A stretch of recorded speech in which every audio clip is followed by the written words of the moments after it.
Ko ngā pui me hauraki ngā iwi, ko Ngāti Manu, Ngāti Hine, me Ngāti Tamatera, ngā hapu, ko Haki Davis toku ingoa. No moeroa ahau. No reira, āpiti ono tātai ono, te hunga mate ki te hunga mate, āpiti ono tātai ono, te hunga ora ki te hunga ora. No reira, tēnā koutou katoa. I'm married with 2 adult kids. At the end of the day, without Margie's support and the girls' support, probably be still out on the street. I didn't know what a psychiatrist was, didn't know what a mental illness was, didn't know what the psychiatric system was. I think it was in 1984 I began to develop a mental illness. I remember going to Hastings and I started to hear voices for the first time. I'd never experienced voices before, so that was a real horrible experience for me because I wasn't used to that, being afraid of someone else, of another person. I don't know how it happened, but I lost touch with reality.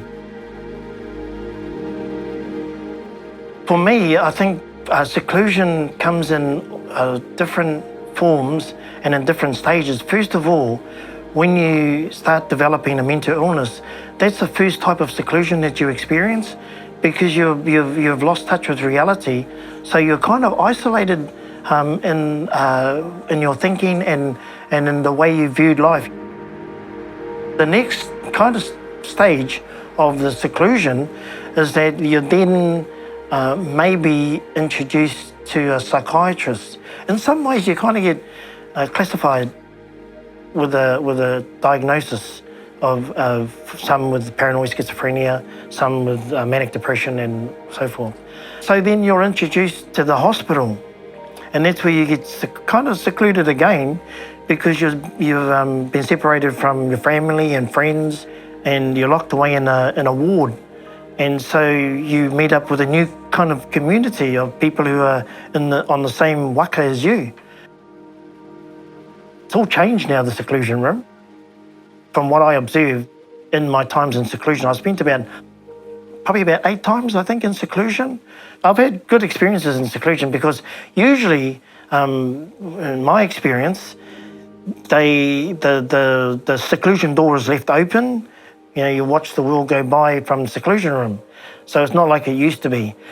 But it's the last time I was in the seclusion room was probably my worst experience of all. My experience was in 2015, which was the last time I've been in hospital.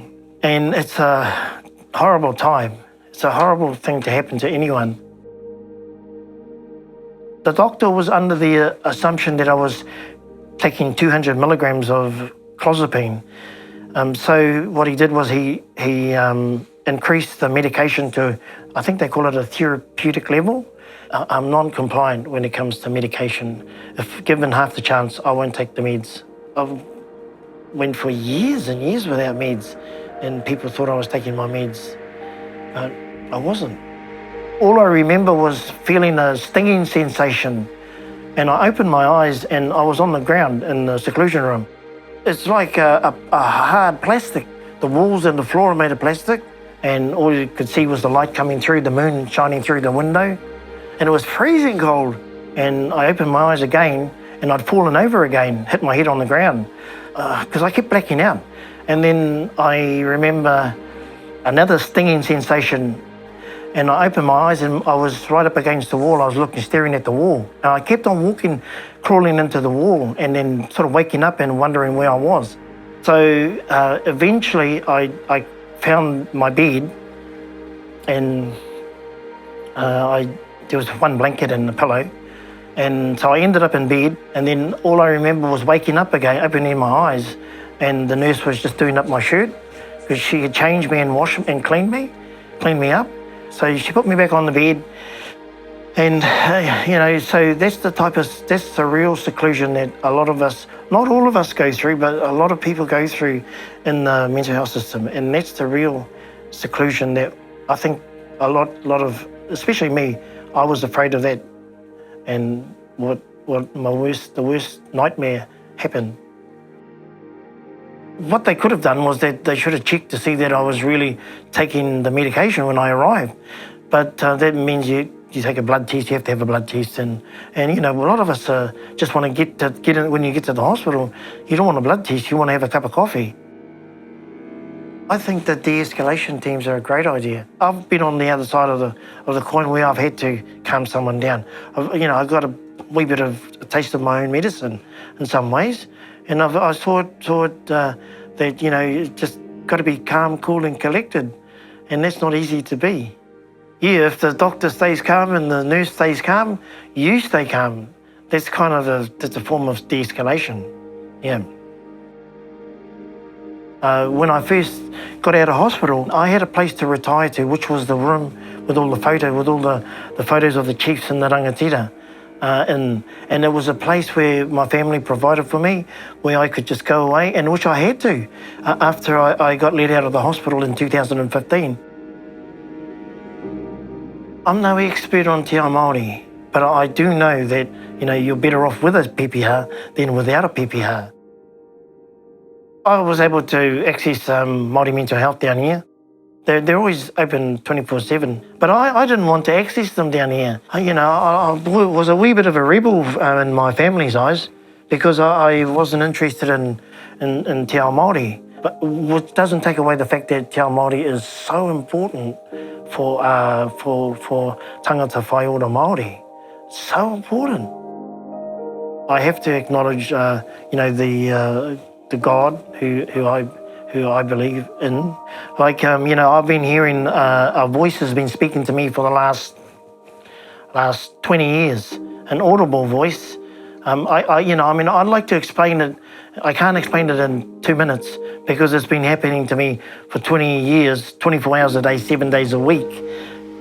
The audible voice that I hear, it's been more of my medicine than the antipsychotic medication.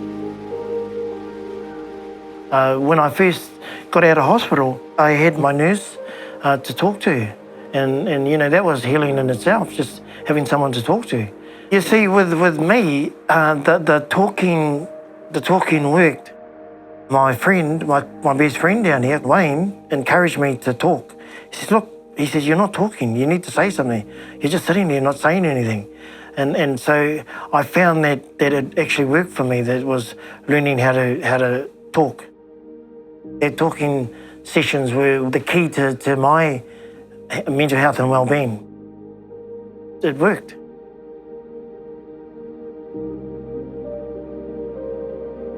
You have to get the basics right. You got to remember to wash every day. You got to remember to brush your teeth every day. You got to remember to make your bed every day. You got to remember to take your pills. You have to remember that you've got food you've got to eat, so you've got to cook. So you've got to get all those basic stuff right. That's what I call holistic. The group that I'm involved with, Te Pono, we're a national, regional and local voice for tangata whaiora Māori, or for the Māori with lived experience in the mental health system, and we want to influence change and improve the service to Māori with lived experience.